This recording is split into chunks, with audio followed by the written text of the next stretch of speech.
kapalambo sa isa ka lungsod. Kuno man na ang paglambo mulungtad sa hangtod, uno na klaseng leader ang makadasig sa katawhan na magpadadyon sa pag-ugmat para sa kaugmaong labaw, para sa ilang labaw pa sa ilang nadawat. Today, I stand before you with a profound gratitude and humility to present not merely a report of accomplishment, but the continuing story of our beloved Surigao City.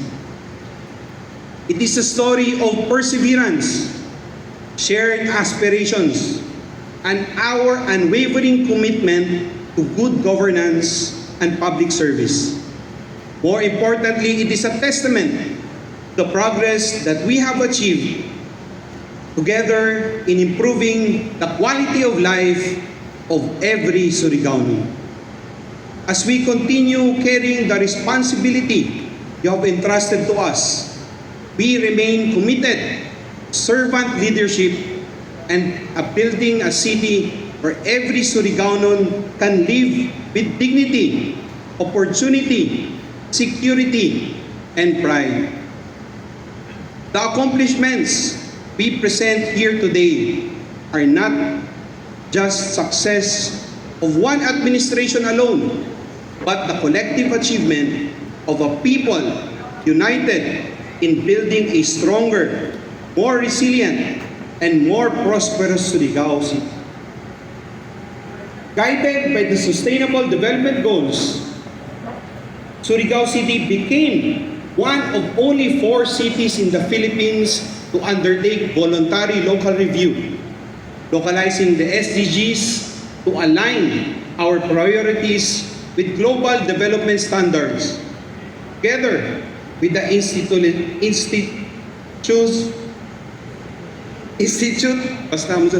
of Quality Management Systems, this has strengthened governance and ensured more efficient, responsive, and people-centered public service delivery. Through our concerted efforts, it is with great enthusiasm that I would highlight foremost our poverty incidence has just for the first time been reduced to just a single digit of 8.5%. Poverty is a critical outcome indicator, and this is the latest figure from the PSA that showed we are progressing towards the provision of a better quality of life for the Surigaonos. We are all into this, and this is a collective achievement. We must also recognize the indispensable role of the Sangguniang Panglungsod, whose steadfast support and partnership have been instrumental in advancing our development initiatives and translating our shared vision into meaningful results and for the people of Surigao City. The local legislation, the accomplishments of the Sangguniang Panglungsod under the leadership of our City Vice Mayor, Alfonso S. Casura, received the Local Legislative Award as Regional Awardee and National Nominee for 2025. This distinction is a testament to the dedication, competence, and unity of its members, as well as the professionalism of its secretariat and administrative support. It reflects the quality of legislations enacted, the efficiency of its processes, and its adherence to the principles of transparency and good governance. As our able partners in development, the SP passed and approved 193 resolutions and enacted 10 ordinances. They have also developed the electronic legislative system, or the e-Legis, the database of resolutions and ordinances which is publicly accessible. The key local legislations passed, among others, is the updating of our scheduled market values for the real properties and the surcharges, granting of amnesty on penalties, interests, and surcharges of delinquent real properties, the creation of a dedicated Office of Franchising and other revenue-generating measures. But during the first half of this year, the most significant is the passage of the new city zoning ordinance. We would like to thank the Sangguniang Panlalawigan under the leadership of our Vice Governor Jid Gokyangki for the timely approval of our CLUP and zoning ordinance. This is an effort for the past 3 years. Thank you, Vice. Thank you to our Sangguniang Panglungsod. It's always a key partner in all our endeavors, and they were never really remiss in the performance of their duties, most especially in providing for the essential legislative and policy support to the initiatives and undertaking of the Executive Department.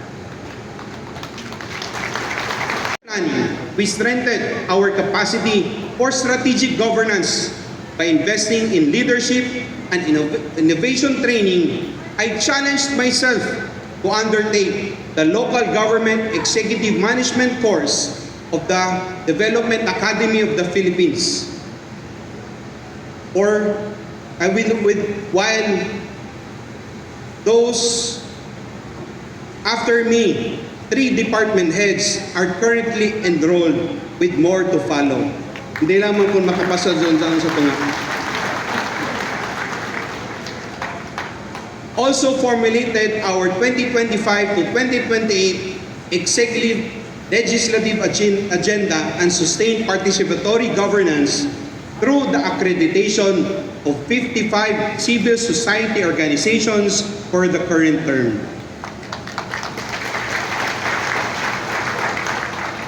Our accomplishments in development planning would not have been made possible without the able support of the DepDev, the Department of Economy, Planning and Development, headed by our Regional Director, Jemima Olam. The critical data on the ground from the community-based monitoring system of the Philippine Statistics Authority, headed by Regional Director E. Lipio Jr. Thank you very much, our RDs, for your support. For human resource development and management, we are continuously compliant with the mandatory systems of the Civil Service Commission. In 2025, we hired 25 employees for regular positions and promoted another 18. A total of 395 employees completed training programs consisting of 251 regular employees and 54 contract of service personnel and 90 job order employees. We would like to cite the leading role of our HRMD office that has played in our local government's effort in maintaining our ISO 9001:2015 certification of quality management systems 3 years na kuman. Based on our regular customer feedback of 26,000 responses, we got a satisfaction rating of 4.45 out of 5, and that is pulido na dekalidad na serbisyo. Mandated benefits to our loyalty awardees and retirees are also provided, from 15,000 to 45,000 sa loyalty award ng 30 and 40 years in service. For fiscal administration, we have sustained the improvements in our revenue collection with an increase in the total income of 8.25%. We have reached 1.56 billion pesos last year as our budget.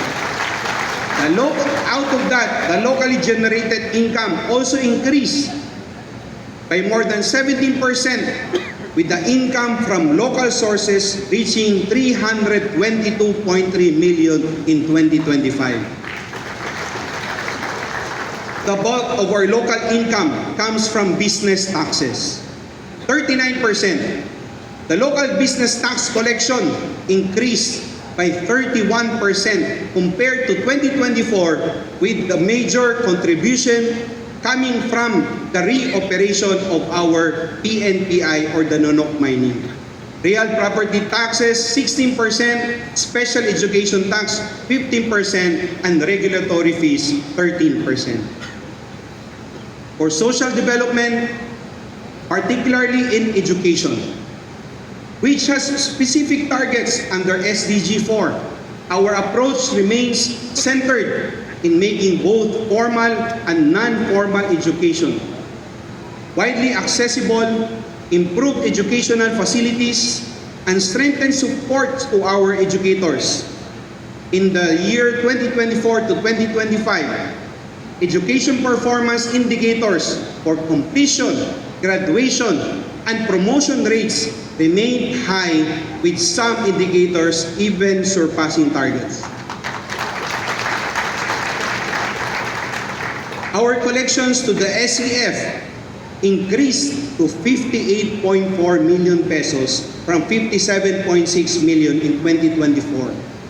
We have significant disbursement on this due to the hosting of the division in partnership with the provincial government, the regional sports competition, which was very successful hosting for Caraga. Capital outlay follows with 26% mainly used for the improvement of multipurpose buildings such as the CVGS Memorial Elementary School, the Matki National High School, the Nabago Elementary School. MOE and other personal services come next, receiving 14% and 10% respectively. Academic activities such as journalism, science fair, festival of talents, and math festival are the student activities subsidized by the SEF last year. We have also sustained the operations of our madrasa school to support and uphold the cultural requirements of our Muslim children. Congratulations to the winners, and to DepEd, we would like to thank our former Regional Director of DepEd Caraga, Maria Ines Asuncion, and we welcome the new Regional Director, Arlan Farnaso, for the agency's unwavering support. Established in 1992 through the initiative of then First Lady Amelita Ramos, the LTPC or the Helping Foundation has served Surigaonans for over 3 decades, producing skilled and employable graduates. After 35 years, it's time to build on this legacy by transforming the LTPC into the Surigao Polytechnic Institute in partnership with the Technical Education and Skills Development Authority, expanding technical education, modernizing training, and creating greater employment and livelihood opportunities for our people. We have already passed the ordinance upgrading the LTPC to the Polytechnic Institute. We have merged the LTPC with the Public Employment and Services Division, and just today, we have received the news that our PESDO Surigao City is the regional winner for the best PESDO in Caraga region. Health services demonstrated sustained and consistent performance across key indicators over the 2-year period. Notable improvements were reduced in the neonatal mortality, infant mortality, and maternal mortality cases. However, a slight increase of 2 cases were observed in the under 5 mortality rate. On maternal health care, a total of 1,338 pregnant women completed at least 8 prenatal visits, and that is achieving 95% of the target. The percentage of fully immunized children in school increased more than 20%, from 74% in 2024 to 95% immunized in 2025. Overall, including that below of children below 1 year old, the immunization rate stood at 82.6%. I call on our health frontliners to further strengthen our campaign, and likewise to our parents, please submit your children to immunization because that is the best way to protect children from serious diseases and improve overall public health.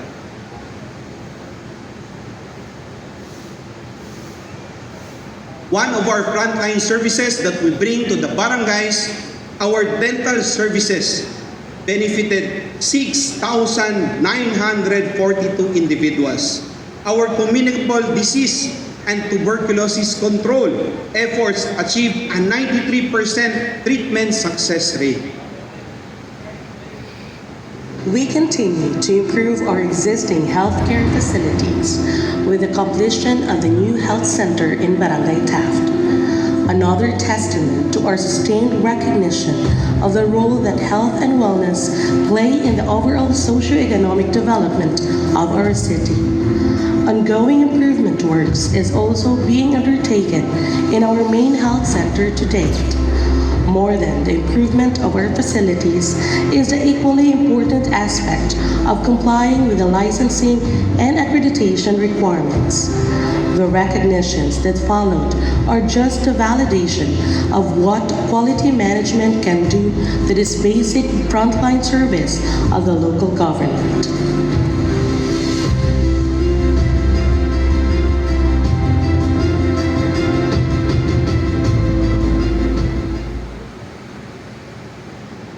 You have just seen the new health center in Taft, in Barangay Taft. And through the efforts of Governor Lyndon Barbers, the main health center is also under renovation. Thank you, Go.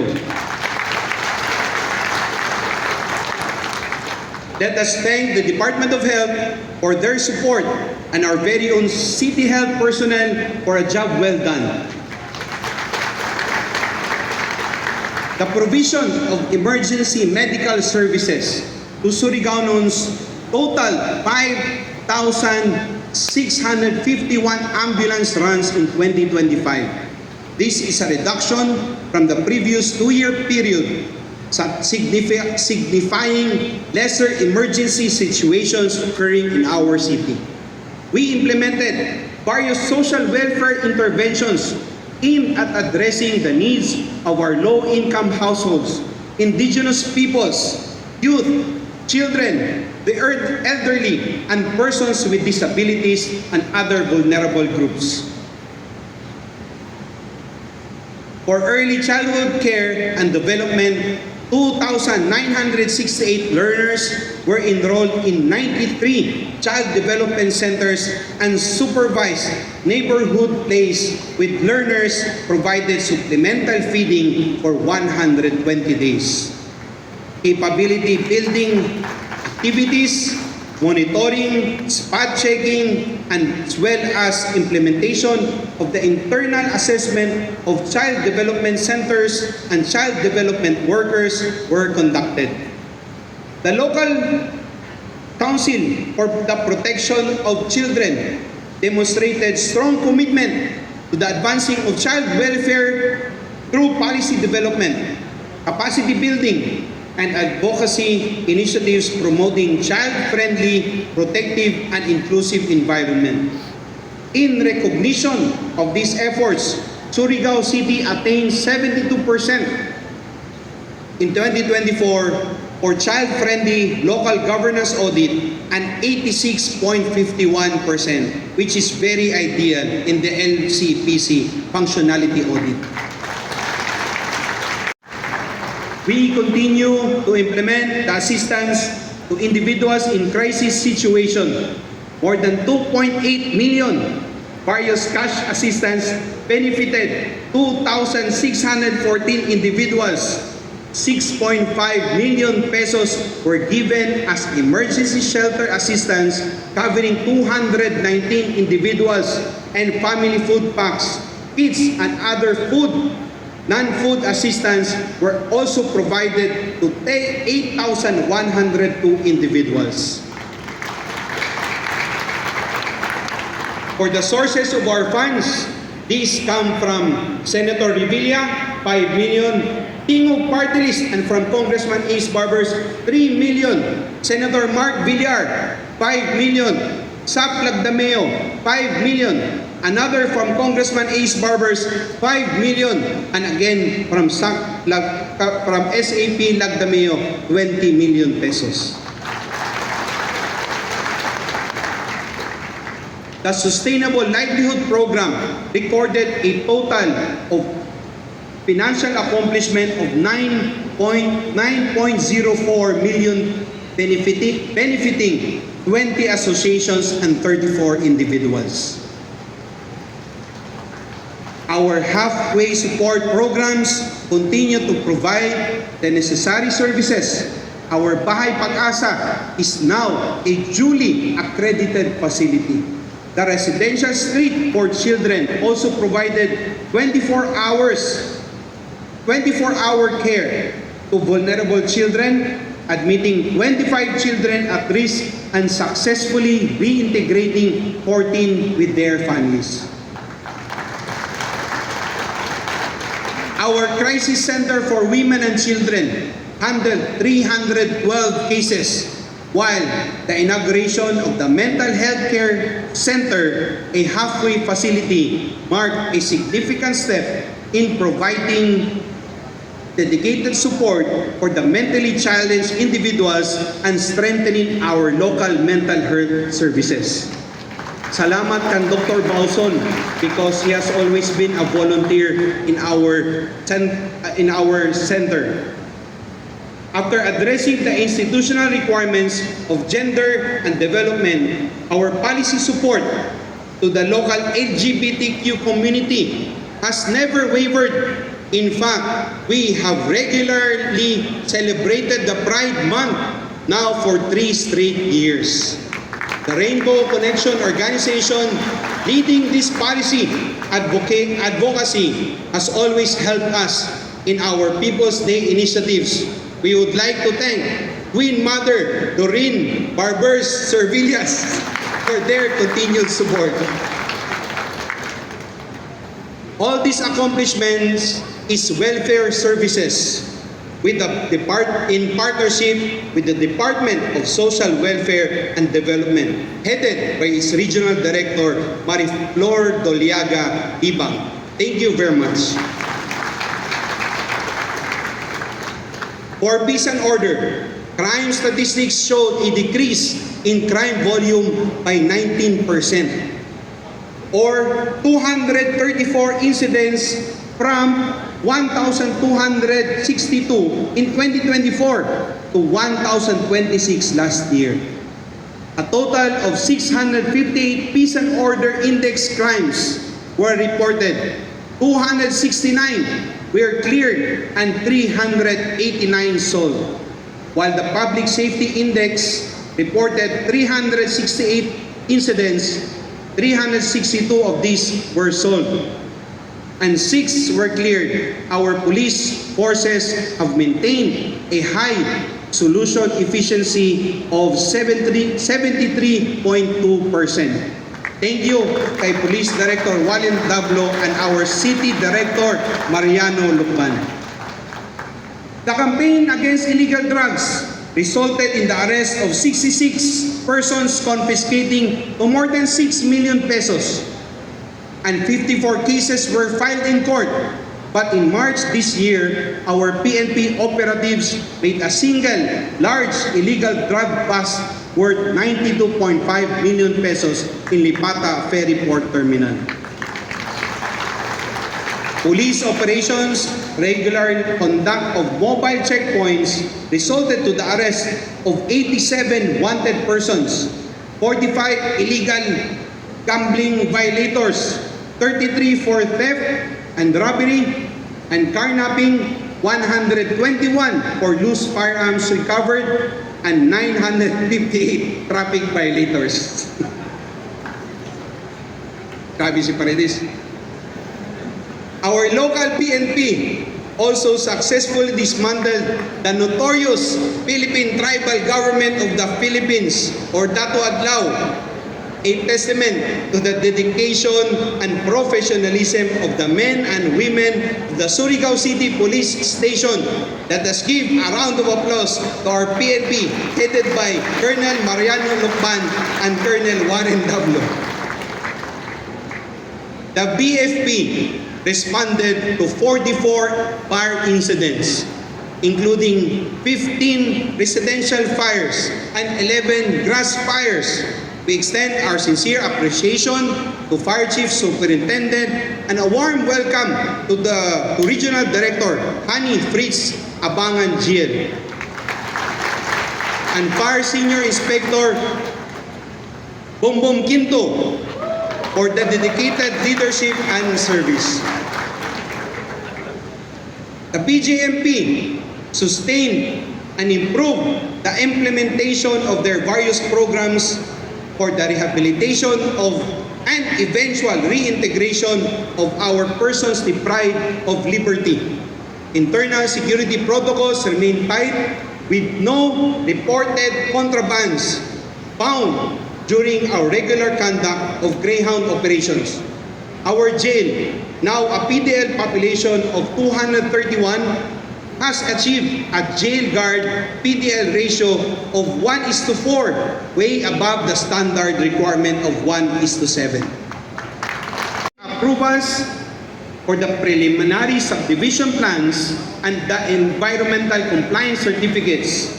Last year, the North Town Subdivision Project, the VCDU, Realty Corporation in Barangay Luna, has started the construction of a 5-hectare property which will produce 336 socialized housing units to be expected by completion December this year. For Youth Development Program, we delivered responsive and inclusive interventions for the youth sector, comprising the City Scholarship Program, the web portal training dubbed as the Youth University, the Friendship Games, celebration of the Linggo ng Kabataan, the Brains of Surigao, the Battle of the Bands, the Suyug Awards, a singing and choral contest, the weekly conduct of advocacy program, the Pangandoy ng mga Kabatanunan. Isa ako sa mga natabangan ni Mayor Paul Dumlao tungkol sa scholarship program na itatagpahigayon dahil sa ato syudad. Natabang ng City Scholar Program is na-elevate ko doon in terms of financially kaysa ako course, especially computer engineering is medyo dili ako at peace na dako ako tuition, tas ako ra parents sanan family nag-support sa ako pag-eskwela, tas may scholarship program na member na ako ng scholar is may peace of mind na ako na knowing na di ako tagpaabot sa city na medyo dako ko ang gasto. Dako gyapon sa natabang kay dapat dili ako maka-eskwela ng college kay tungod sa kapobrehon kay ako papa mangisdaay, ako mama nara sa bayay. So mudto na pagka suyod na ako sa scholar, nagpadadyon gyapon ako pag-eskwela, and angtod sa kuman na nakagraduate na ako. Grabe gajud kadako natabang adto para sa ako. Kabayo ako ng City Scholar Program, glaw na sa ako ni Papa kay nakaiban sila ng People's Day. Tapos taglaw nila sa ako na may kuan dito table na for scholar mag-apply. Basa-basa na ako sa Facebook sa dingana, tapos may mga nakita na ako na kuan nila sa People's Day na ila City Scholar. Dito na dahil nagigay ako ng mga requirements. Don't worry too much, Joy Program City Government na scholar. Pwede ka mo mag-apply as scholar, and pag madawat ka mo, hindi ako ganun sila natabang financially and mentally. Kabatanunan na gusto makahuman, pareha na ako, na gikan sa sinugdanan na waya sa karadyo, ikagasto, labi na sa financial, grabe ka jud kalisod. Adyo ka mo kaway ang paglaom. Always have the perseverance and faith na naagudyoy mo tabang para sa iyo, just like sa City Scholar na tagmugna ni Mayor Paul. Dako karadyo ako pasalamat kay Mayor Paul Dumlao tungod sa iyo na tabang nakahuman na ako, and finally, it's my turn naman na mo payback sa ako family. And also sa city government, sa local government units, sa LYDO na permanent naasad sa amuha na guide. Thank you sa 4 years na ako na pag-eskwela. So much grateful for that.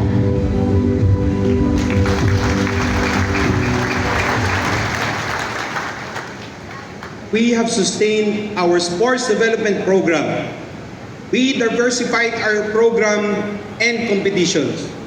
From the inter-school competitions involving 7 sports discipline, the inter-barangay tournament, the Charter Day Sports Fest, the Surigao Marathon, the Triathlon, the Trail Run, the Football, and the Futsal Festival. Let me now present the accomplishments we have made in pursuit of local economic development. For agricultural development, our city has allocated 25 million for various agricultural development projects. But given the limitations of our own funds, we work in accessing funds from the national government. We were able to get more than 379 million from farm development and production support, farm mechanization, irrigation development, farm-to-market roads, and fisheries development and crop insurance. Thank you very much, Director Onyate, for this support. Another 365.9 million was awarded for fisheries port development, bringing our total agricultural development budget to a high of 769.5 million pesos.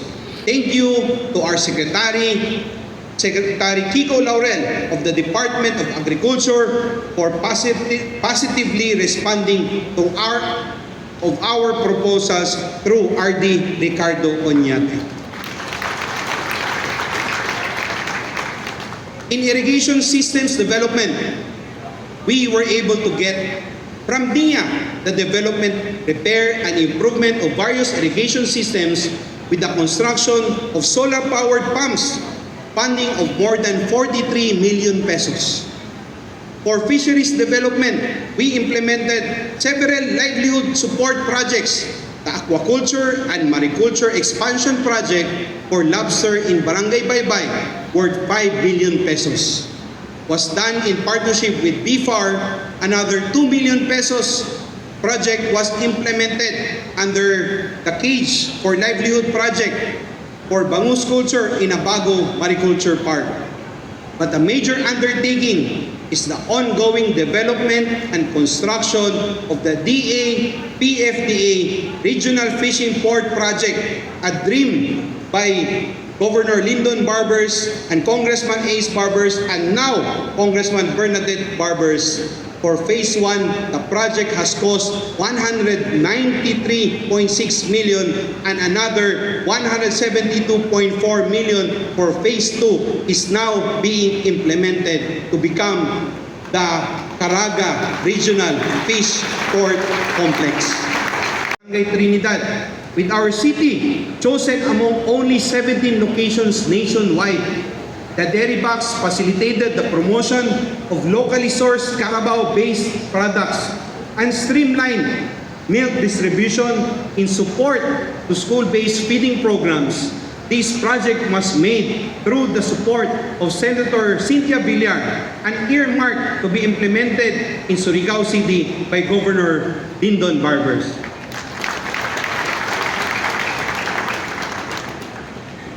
Kami ran tagtagaan ni Governor Lyndon Zone, tanan munisipyo sa Surigao, waya taghatagan. For tourism development, we had a significant increase in the tourist arrivals last year with a growth of over 18%.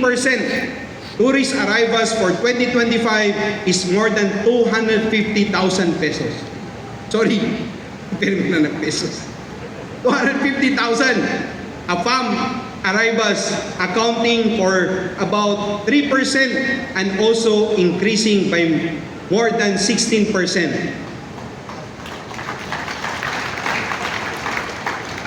Our campaign to accredit primary tourism-related enterprise or TREs increased DOT accredited establishments from 13 in 2024 to 38, a nearly 200% increase. Meanwhile, accommodation capacity also improved with room supply in our hotels increasing by 12% to now 1,808 from 1,148 bed capacity, rising by 3.6%.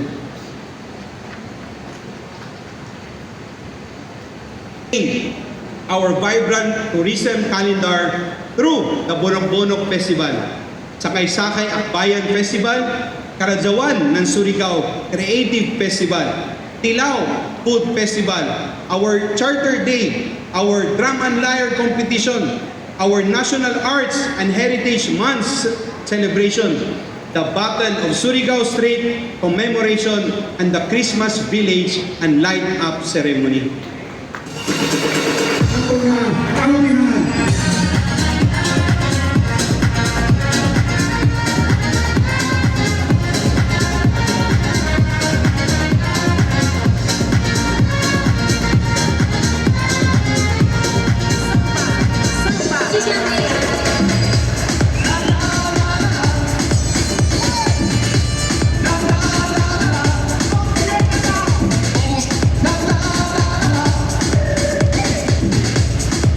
It is such a joy, this showcase of your local history, rich heritage, and shared experiences through your vibrant dances and performances.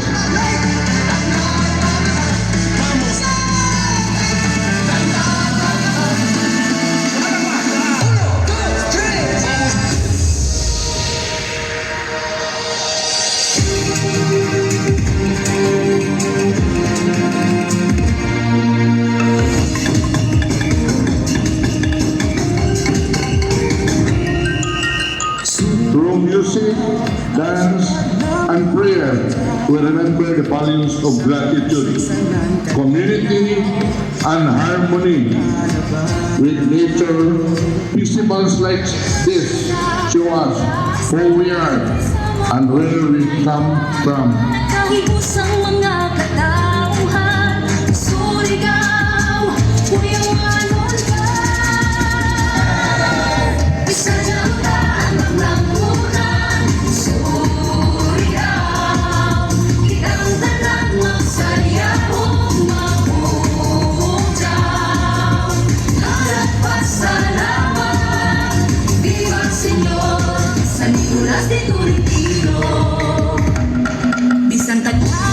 In honor of our patron, si Senyor San Nicolas de Tolentino, enduring television that has continuously united all Surigaonons in all walks of life. Tatak ng Surigao nun, bunok-bunok ato sa Jawon.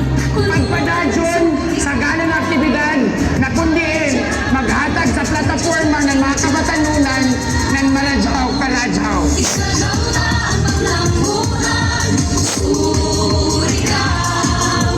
Kitang tanan Miss Lucky Tolentino, thank you for giving me this award. Harap pasalamat, Viva Señor, San Nicolas de Tolentino.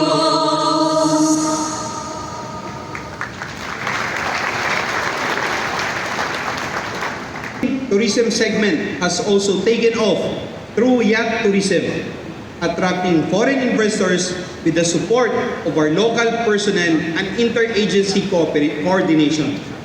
We have also proposed the establishment of a yacht marina to provide the necessary infrastructure and support the growth of this promising market. For business and investments, the city reported a total of 5,142 registered business establishments. Of these total, 13% or 685 are new businesses, bringing new capital amounting to 682 million. Declared gross sales registered firms total to 18 billion pesos, increasing by almost 20% from 15 billion recorded in 2024. For environmental management, the city adopts a holistic approach in protecting our forests, freshwater, and coastal ecosystems through sustainable resource management, conservation, climate action, and strong collaboration between the City Enro and the DENR.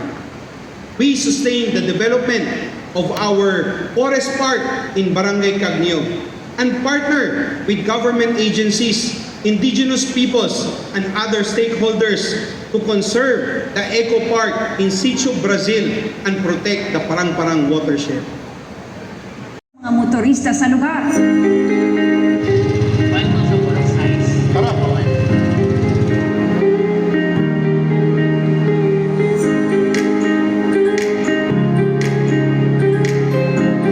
Ano may makalong ito doon kung nanang ibang pumatulay?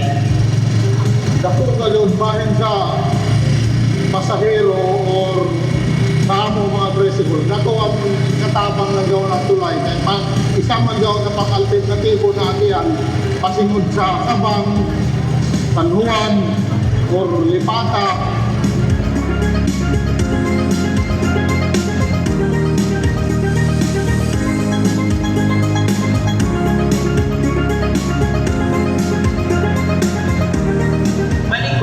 Kung kinalapit pa mo mag-bridge para sa ipulay, madali kasi sa biyahe. Ano? Mas dali ng pagbiyahe ng mga pasahero kay Juan man. Law na shortcutan mga dusinig na na area, sentro.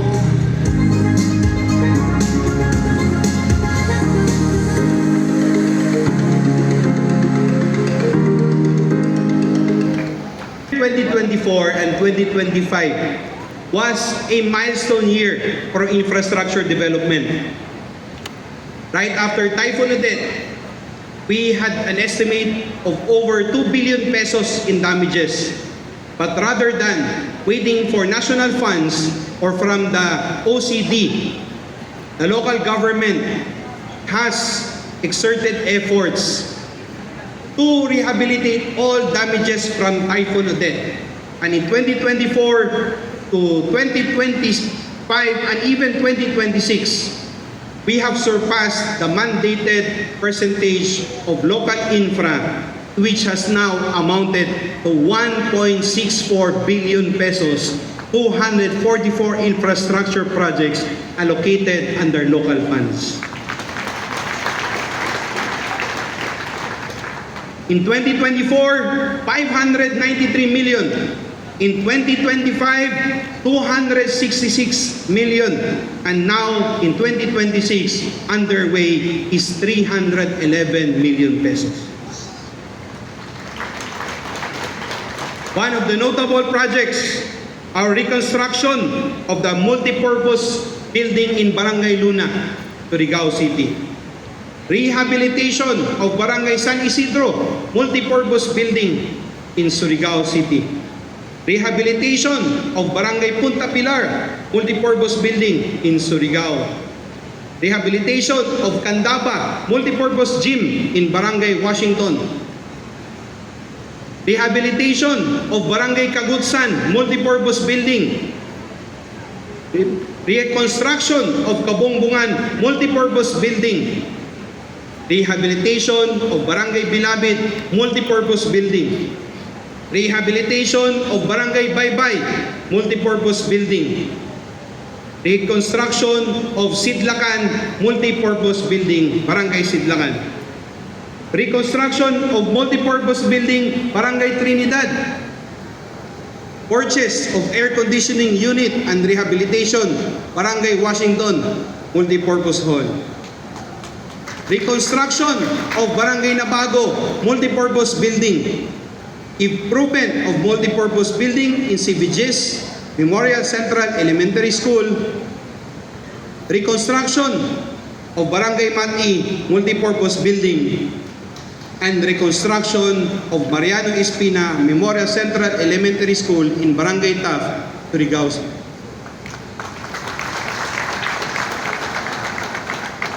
Construction of Gonzales Bridge, Barangay Washington, Surigao City. This is a 100% local funds.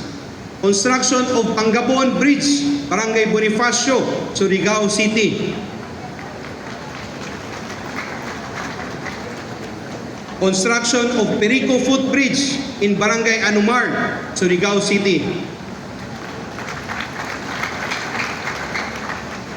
And of course, the construction of San Pedro to Kansasay Footbridge, Surigao City.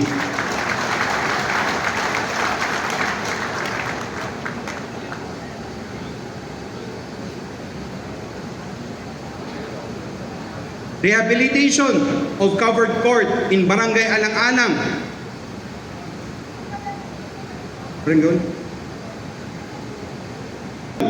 Now in 2026, Barangay Anumar. Construction of for 2026, we have already budgeted the reconstruction of barangay halls in these barangays. Barangay Hall in Barangay Aurora. Barangay Hall in Barangay Baybay, Barangay Hall in Barangay Bilabid, Barangay Hall in Barangay Katadman, Barangay Hall in Libuak, Barangay Hall in Barangay Lisondra, Barangay Hall in Barangay Serna, Barangay Hall in Barangay San Roque, Barangay Hall in Barangay Trinidad. This will all be completed in 2026 and hopefully no barangay will not have without its barangay hall. In temporary structure, we have not only constructed another public market but are constructing multiple public markets that will decentralize the economy of all urban barangays in Surigao City. Ongoing construction is the public market in Barangay San Juan, Barangay Cagniog, Barangay Rizal, and also public market is now open in Barangay Taft.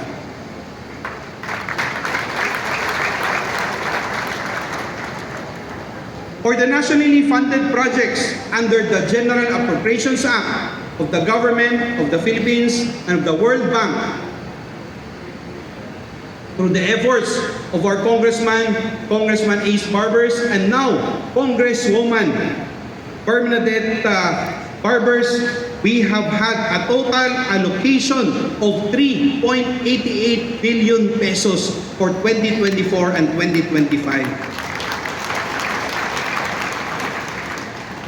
From the DPWH, 2.246 billion pesos. From the DILG, 98 million pesos. From the Department of Health, 5 million pesos. From the DA, Farm to Market Roads, 320 million pesos. From the DA, PRDP World Bank, 365 million pesos. From the DepEd, 40 million pesos. And our regional fish port, 365 million pesos, and the rehabilitation of Lipata Ferry Terminal, 442 million pesos. And from the province of Surigao del Norte, 5 million pesos. These efforts were made possible through the effort and support of our congressional representative, former Congressman Ace Barbers, and now Madam Bernadette Barbers.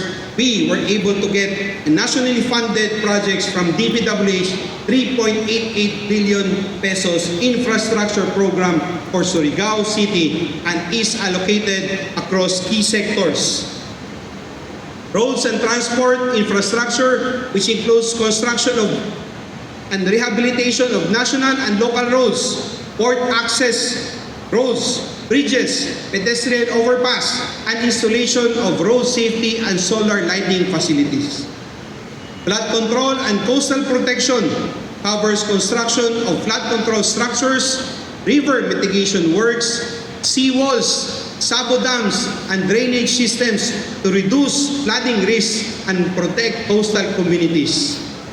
buildings and community facilities includes the construction of multipurpose buildings across various barangays to support community services and local activities. Aside from DPWH, we have also the following national funded projects. Department of Agriculture supports agricultural development, irrigation, and related livelihood initiatives. The Department of Interior Local Government funds local governance, support, and community-based infrastructure projects. The Department of Education, 40 million pesos allocated for school facilities and educational infrastructure, particularly that will rise in Barangay Luna, the creation of Barangay Luna National High School. The Department of Health supports health programs and medical-related services.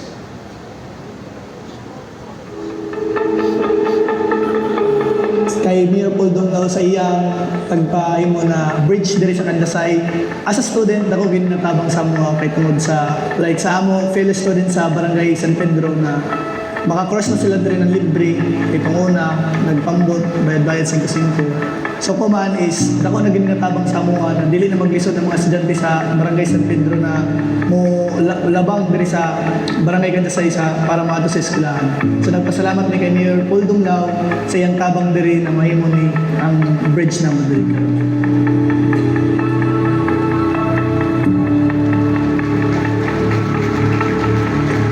Pasalamat kami na dako kan Mayor Paul Donglao tungod sa iyang paningkamot sa dako nga imong nga project nga gikan sa San Pedro padung sa Antisay.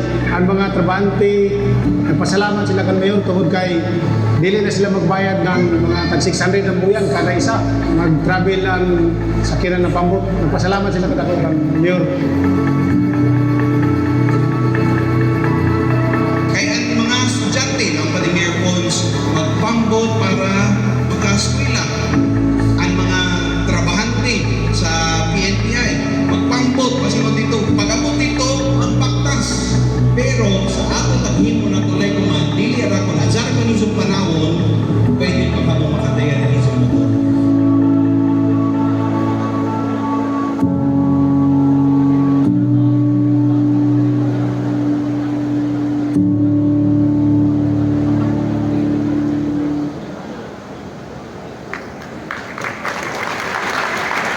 Fourth year, our People's Day initiative continues to bring City Hall closer to the barangays by delivering medical, dental, veterinary, agricultural, civil registration, social welfare, legal and real property services in partnerships with the PNP, Philippine Army, PhilHealth, PSA, DTI, COMELEC, BJMP, Public Attorney's Office, PhilPost, the Congressional Office, and other partner agency and organizations. We have provided 46,178 services in 2025. And this year, in 2026, we have just concluded a few weeks ago the provision of 65,110 services were delivered to 22,459 people in all of our 54 barangays. We have a new program which is the Balik Ngiti program na naghatag kita ng mga libreng pustiso through the efforts of the City Health Office and Dr. Faith Ilumba. So sa doon magpa-interview na wayay pustiso, libre ang pustiso diri sa City Health Office. We have also created a program in partnership with Dr. Mitoygo, a free cataract surgery. 37 cataract patients were already operated. No bayad gikan sa PhilHealth and kan Dr. Mitoygo.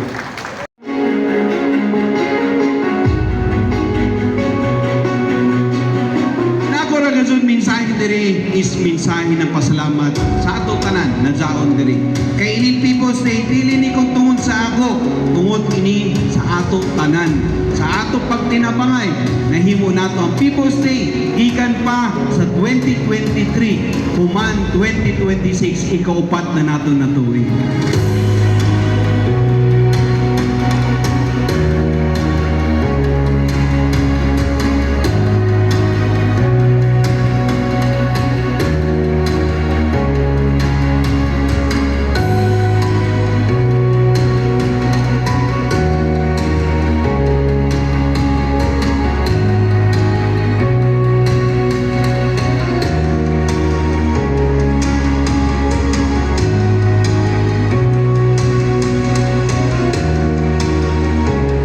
Ako lang kung tabang sa akong kagaling tungod sa paghatag ni Mayor Cordumlao sa People's Day.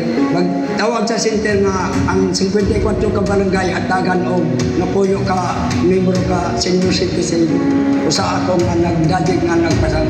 Lahi na sa una o kuman sakto na ang akong naong, di na ako jakmo. May hibalik ang akong dagway sa akong karabatan. Ako nasanglan 72 ang edad. Lahiran natural ng ipon o special ng ipon. Masalaw na din ko na sa ginagawa. Tagaan na din ko ito.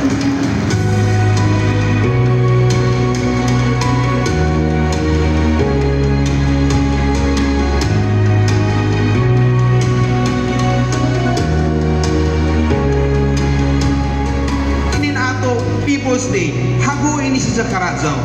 Ini nato People's Day, daghan na nagsuporta, daghan na nagsakripisyo para lamang gazon kay hibayo kami nagkinahanglan ng katawhan. Nalabi na ko man na krisis, mas labi na nagkinahanglan ni si Jack.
People's Day. And that is why, grabe sa gazod na ako, at ako napasalamat sa ato City Department Heads, tanan kamo, ako napasalamat sa ato mga partners, ng mga agencies, unsay mga tao na dili nizo maasahan sa inyong kinabuhi, diri sa People's Day, joy forever, basta si Mayor Cordumlao and Mayor ng Surigao City.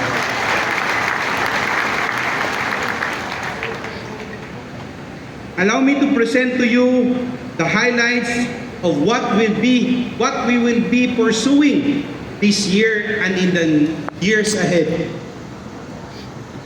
Following the post-Odette rehabilitation, we continue upgrading our boulevard through improved lighting, pavement, promenade, and seawall enhancements. We will also rehabilitate the I Love Surigao. And we will complete the concreting of Pantalan 1 to Magallanes Road. The I Love Surigao will be using local marble from Kitsarao, and it will be also used in the El Trabajo commemorative marker in Borromeo Street. We have successfully completed 2 ISO certifications, 9001 and 2015 certification cycles. And we are preparing for our 3rd this November to further improve efficiency and public service delivery.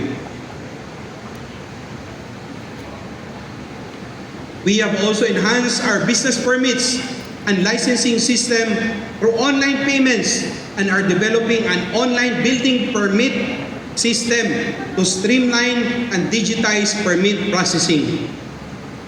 To address the persistent flooding in our urban areas during heavy rains, we continue to invest in drainage system improvements, road pavement upgrades, and resilient transport infrastructure. We have completed 3 new bridges connecting Washington San Juan, Bonifacio Puktoy, and Rizal Sabang, while undertaking the construction of key road segments. Thank you to the DPWH. Bernadette Barbers, Madam, continuing with the critical role from your spouse, Congressman Ace, you have remained a critical partner in securing crucial funding for our city's infrastructure, fostering urban development, and reflecting a thriving partnership represented by Ms. Doreen Barbers.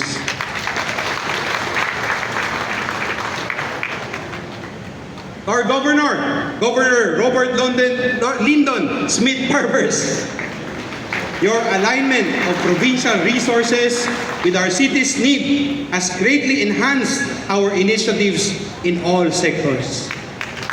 Malakas ka ako sa imugog kay para rugangan nimo ang pandit. Our Vice Governor, Honorable Jeet Bokyanggi Jr. and the honorable members of the Sangguniang Panlalawigan. Nakakurbata pa sila tanan. Your efforts have strengthened our legislative framework, making policies more effective and beneficial for our constituents. Thank you, Vice Governor Jeet, and to the members of the board for supporting Surigao City always. To our former mayor, Vice Governor Honorable Alfonso S. Casura, and the Sangguniang Panglungsod,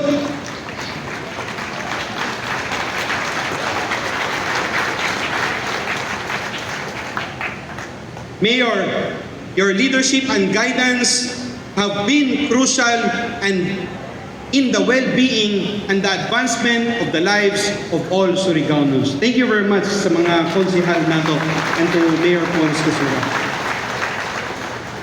To the punong barangays of the 54 barangays of Surigao City, dito ganay, to the barangay captains,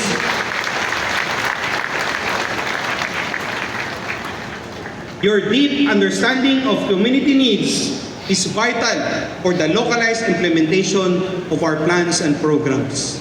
Thank you sa support always, mga barangay kapitan, especially sa ato People's Day, Tako Karazao Nizo Natal. Our department heads and all city and provincial employees,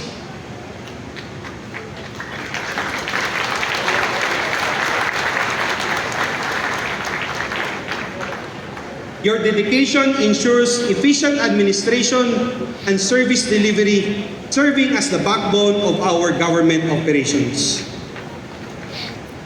Amo si Ma'am Titing. Kasi mo to ang saggaw. Kaso na pag-walk out na.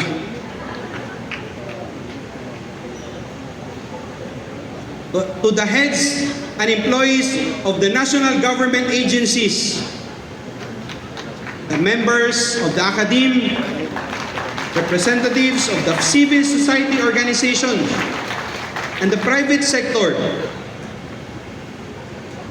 friends, well, despite, thank you very much for coming today to grace this affair. to the members of the Freemasons and my fraternity, the Alpha Kaparo, to Abante Surigao, to our coordinators, thank you for always there for us and supporting our development initiatives.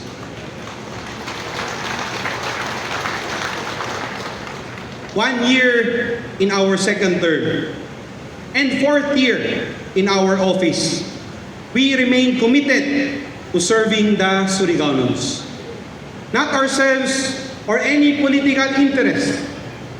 We continue to listen, prioritize your needs, and deliver services that create the greatest impact, especially for those who need them most. We continue to implement measures, not just for the purpose of producing outcomes within our terms, but for the betterment of the Surigaonons in generations to come.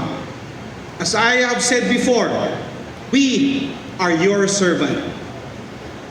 We will continue to do so.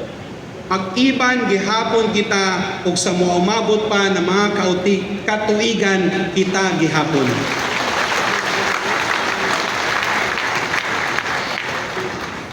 Our shared vision for the development of our city has been revisited and revised with the purpose of clearly aligning our goals for what our people envision in the next 10 years. The pillars are straightforward. A city that is smart, highly urbanized, resilient, and an economic development anchored on agri-fishery and trading. We have revised that mission and we imposed upon ourselves, clearly manifesting our responsibility to deliver inclusive and responsive public service for all, achieving sustainable economic growth. Inclusive means that services are equitable and designed for everyone, regardless of age, gender, culture, religion, income, or background. A true testament of the pursuit of the SDGs where no one is left behind.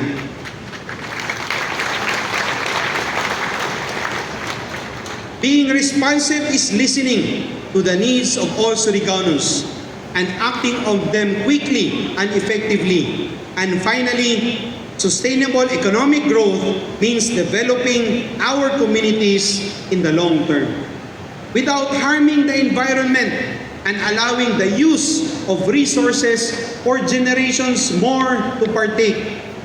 At the end of the day, it is all about quality service that transforms lives, especially those who have the least and downtrodden in our communities. Uno may makapalambo sa isa ka lungsod. Ang katawhan na nag-iban tungod sa hiniusang panglantaw, tanan isa ka gobyerno na mamati, nag-alagad, tanan muhatag ng tinuod na serbisyo. Puno man na ang paglambo, ulungtad sa hangtod, malungtaron ang kalambuan, kung ang pagtubo ng ekonomiya, lakip kita tanan. Nagsumikat sa bagatiman din kinaijahan, sanan maradyaw na pagdumaya, diin, wayay pisan isa pa ka Surigaonon an mabidyaan. Uno na klase na leader ang makadasig sa katawhan na magpadazon sa pag-ugmad para sa kaugmaon, labaw pa sa ilang nadawat, ang liderato na pag-alagad. Liderato na diyay integridad, servant leadership, na diyay kaluoy, pagka may tulubagon, takto? O kaisog, daon taghan sa ato. Liderato na pirmi, una ang katawhan. Namuhunan para sa umaabot pa na henerasyon. Ug nag-ugmad sa kalambuan para sa malugtarong kahayahay ng mga Surigao.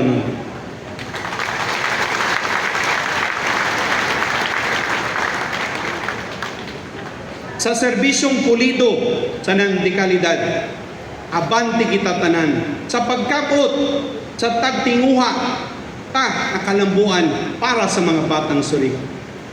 Sa katuigan umaabot, kita gihapon ang mag-iban. Salamat karadyo sa tanan, mabuhay ang mga batang Surigao nun, abante Surigao.